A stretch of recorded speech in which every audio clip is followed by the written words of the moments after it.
Assalamualaikum warahmatullahi wabarakatuh.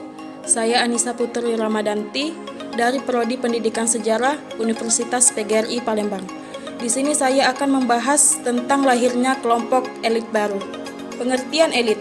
Pengertian elit terbagi menjadi dua.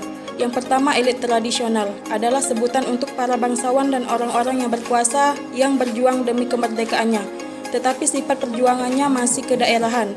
Yang kedua, elit nasional adalah istilah yang digunakan untuk menyebut para kelompok terpelajar pada masa perjuangan kemerdekaan Indonesia. Munculnya golongan elit baru. Pada masa sebelum penjajahan Belanda hingga pada munculnya politik etis di Indonesia, terdapat satu kesatuan budaya asli yang masih tradisional yang dianut oleh masyarakat. Oleh karena itu, muncul golongan elit tradisional seperti raja, tuan tanah, dan bangsawan yang memiliki harkat, martabat, dan derajat sangat tinggi di Indonesia. Jenis golongan elit baru terbagi menjadi dua. Yang pertama, elit intelektual. Belanda mendirikan sekolah-sekolah di Indonesia sejak tahun 1901. Elit tidak hanya ditentukan dari keturunan atau kepangkatan sosial, tetapi juga berdasarkan dari tingkat pendidikan seseorang. Yang kedua, elit militer. Dengan adanya penjajahan Jepang dan adanya Perang Dunia II antara blok Barat dan blok Sekutu, maka muncul rasa untuk mempertahankan negara Indonesia. Golongan elit baru di Indonesia. Golongan elit baru muncul setelah lahirnya kebijakan politik etis di Belanda. Kebijakan politik etis lahir setelah sistem tanah paksa di Hindia Belanda. Politik etis atau politik balas budi merupakan pemikiran bahwa pemerintah Belanda memegang tanggung jawab moral bagi kesejahteraan bumi putra. Latar belakang politik etis ada 5. 1. Sistem tanah paksa memunculkan penderitaan rakyat Indonesia. 2. Sistem ekonomi liberal tidak dapat memperbaiki kesejahteraan rakyat. 3. Belanda memberi penekanan dan penindasan kepada rakyat. 4. Rakyat kehilangan tanahnya.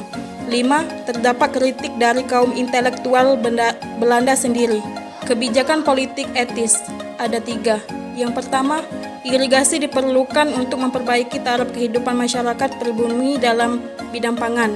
Yang kedua, emigrasi dilakukan demi mengirimkan tenaga kerja murah untuk dipekerjakan di wilayah Sumatera. 3. Edukasi menjadi program paling berpengaruh bagi masyarakat di Hindia Belanda. Penerapan program edukasi dilakukan oleh pemerintahan Belanda dengan menerapkan pendidikan gaya barat. Tujuan politik etis. Tujuan politik etis adalah untuk memajukan 3 bidang, yakni edukasi dengan mengadakan pendidikan, irigasi dengan membuat sarana dan jaringan pengairan, dan transmigrasi dengan mengorganisasi perpindahan penduduk. Politik etis yang dijalankan Belanda dengan perbaikan pada bidang irigasi pertanian, transmigrasi, dan pendidikan sepintas terlihat mulia. Tumbuhnya kesadaran awal kebangsaan. Corak perlawanan bangsa Indonesia setelah munculnya kaum elit baru. Yang pertama, dipimpin dan digerakkan oleh kaum terpelajar. Yang kedua, bersifat nasional dan sudah ada persatuan antara. Yang ketiga, melakukan perlawanan secara pemikiran. Yang keempat, terorganisasi dan ada kaderasi yang jelas. Yang kelima, memiliki visi yang jelas, yaitu Indonesia merdeka. Faktor-faktor tumbuhnya kesadaran kebangsaan Indonesia. Faktor internal. 1. Munculnya golongan elit baru akibat pengaruh bidang edukasi kebijakan politik etis. 2. Penderitaan masyarakat bumi putra atas penindasan pemerintah kolonial Belanda. 3. Tumbuhnya kenangan akan kejayaan masa lalu. Indonesia pernah berjaya di masa kerajaan Sriwijaya dan Majapahit. 4. Munculnya kesadaran untuk bersatu. Faktor eksternal. 1. Masuk dan berkembangnya paham-paham baru di dunia, yaitu demokrasi, liberalisme, komunisme, nasionalisme, pan-islamisme.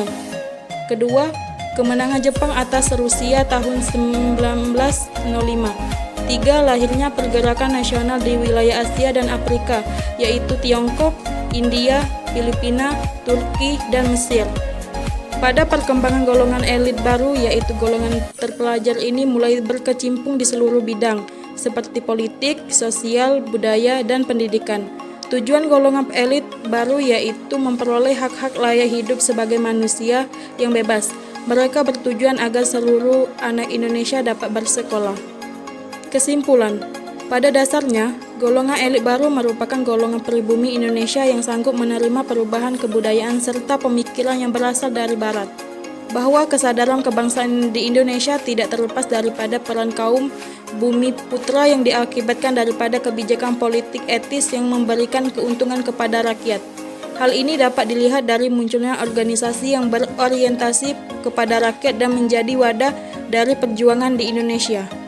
Sekian pembahasan dari saya. Kalau ada salah kata saya mohon maaf. Kepada Allah saya mohon ampun. Wabillahi taufik wal hidayah. Wassalamualaikum warahmatullahi wabarakatuh. Terima kasih.